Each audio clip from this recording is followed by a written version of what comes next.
Hello, my name is Frank Christensen and I'm the coordinator of officials for IFAF in Europe. This is the first of 7 training tapes dealing with targeting. And in today's training tape, we're looking at the situations where a blindside block may or may not be with targeting.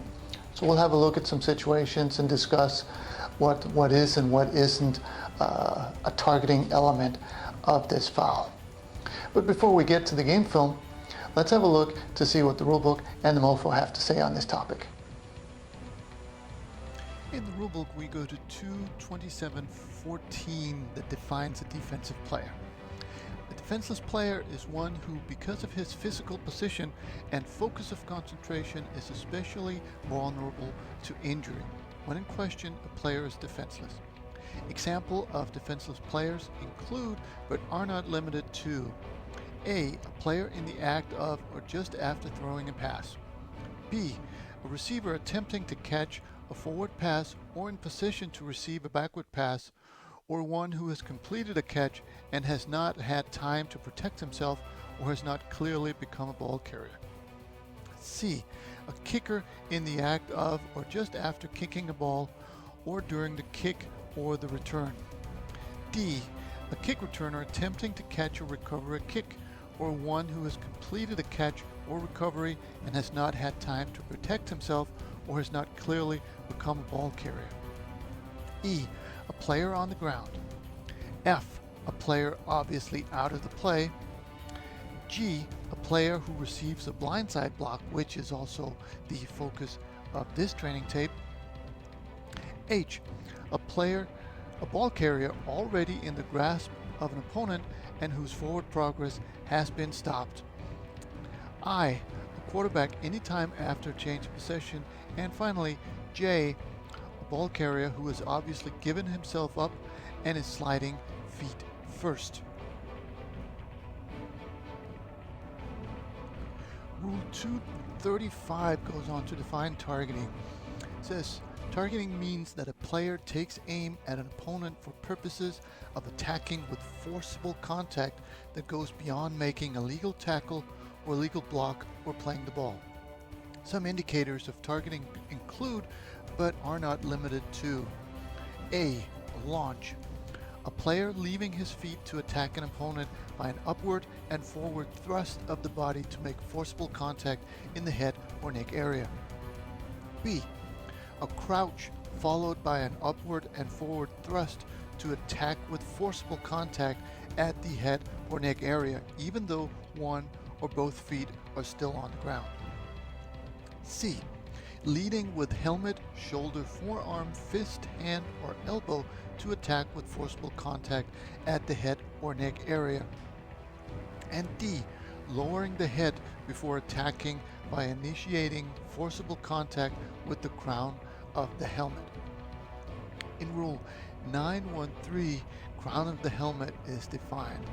No player shall target and make forcible contact against an opponent with the crown of his helmet. The crown of the helmet is the portion of the helmet above the level of the top of the face mask. This foul requires that there be at least one indicator of targeting. When in question, it is a foul. And 914 says, no player shall target and make forcible contact to the head or neck area of a defenseless opponent with the helmet, forearm, hand, fist, elbow, or shoulder. This foul requires that there be at least one indicator of targeting. When in question, it is a foul. In the MOFO, we go to penalty administration in the points of emphasis. 131E says, if your flag is for targeting, you must have direct verbal communication with at least one other official prior to reporting the foul to the referee.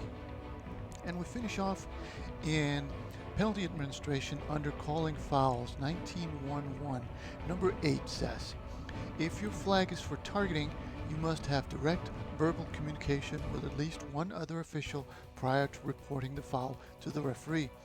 Rarely does targeting occur when there are not multiple views of the action.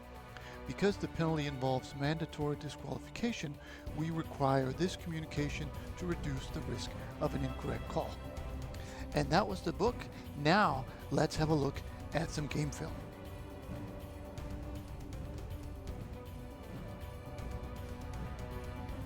In these first two examples, we're going to see hits that are not high enough to be targeting. They are, however, high enough, according to today's rules at least, to be blindside blocks. But for this training tape, we're looking at targeting. So we're looking at the receiver away from the camera, and you're right there as a covering official. You need to put your antennas up, because right now we've got a brick in the hand. Right, he can go low for a crackback. He can do a blindside block, or he can do a targeting or a blindside with a targeting. Here, I think this is shoulder to torso. I think this is low enough that it is not targeting. It would be still an illegal blindside block, but he would get to stay in the game for because it's not targeting. I think what we're looking for here is and this is tough because it happens so quickly. But we're looking for, one of the things we're looking for is the white player's helmet. If his head dips down in his front first, that means he was hit in the chest. Whereas if it snaps back right away, that means the initial hit was in the head or in the helmet. Here, there certainly is enough force for a blindside block, but not for targeting.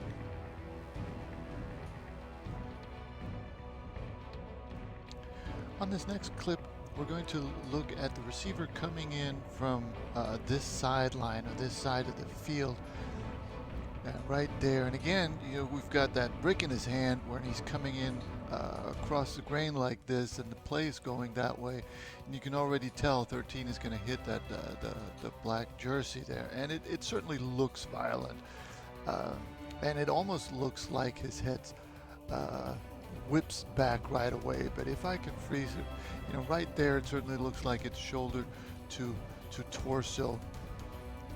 And right there, you can almost see, I apologize for the grainy image here, but you can almost see that his head actually goes down to his chest before it comes back up. So this actually is well, it's legal for targeting. This would still be a blindside block, but it's not targeting. Now, if as for our philosophy, we want to call it when in doubt, and I can certainly understand why somebody would call this after having seen it one time on the field. And 13 here puts it in our hands when he decides to come in and deliver this hit this way. He's going to put his fate in our hands. Good call for targeting, but it would still be a blindside block with today's rules. But again, I could understand if this had been called as a targeting.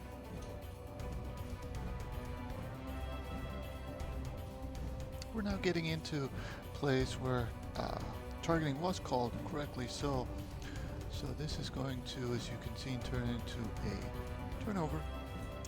And right now we're looking at red 62 on the 14-yard line, almost in the middle of the field. And if you can follow my mouse, it's right here. And he's going to get hit right there. Completely unnecessary. Certainly a blindside block, also called correctly so, I believe, as targeting. See if we freeze it right there, compared to the last ones where it was clearly shoulder to torso. Here the helmets are pretty much the same height, and there is it's impossible to say that there is no forcible high contact here. So again, when in doubt, this was and should be called as a targeting.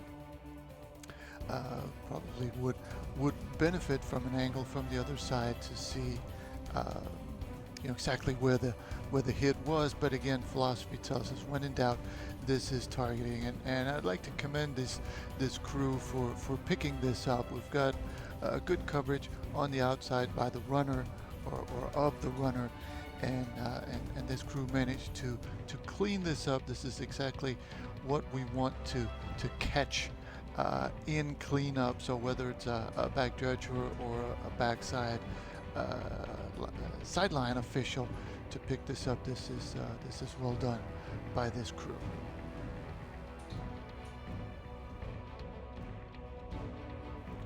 On this play, during the return of this punt, we're going to be looking at white jersey number 21. And as soon as the return starts here, 21 is coming right there, boom, right there on the 28-yard line.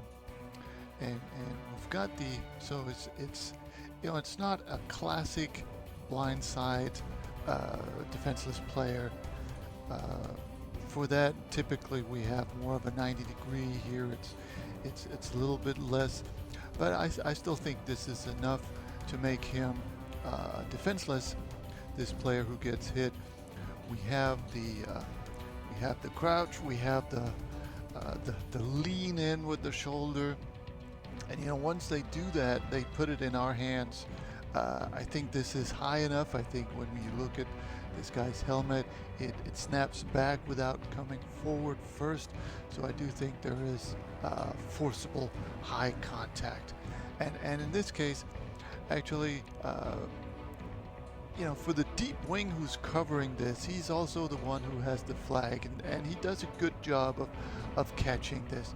You might argue, well, then he's going to miss the runner going out of bounds. But if you take a step back and think about it, what would you rather miss? You know, 1 or 2 yards on a progress, or missing this potential targeting. So I think the deep wing here does a good job of catching what's important. You know, the back judge certainly should also be looking to see this, potentially see this block.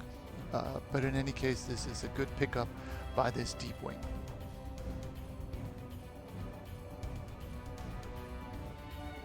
On this last play, we're actually looking at B11, who's back there as one of the potential punt returners. So obviously he's not going to catch the ball, but he is going to block right there. And you know, we certainly have a blindside block here, so the hit E is defenseless. We do have a little bit of a crouch and a shoulder leaning into it, and we certainly have a high hit, a forcible high hit to the helmet. So this is something that we should catch. Now, I would ask the backside deep wing to catch this, simply because the back judge would be focused on the ball right now. The deep wing on this side here also would have half an eye on the ball, and probably some blocking on his side here on number 23. So this would be, this needs to be picked up by the deep wing on the back side, and this certainly is enough for a blindside hit with targeting. So that was the training tape for targeting with blindside blocks. I hope it made sense, and I hope you found something you can use on the field.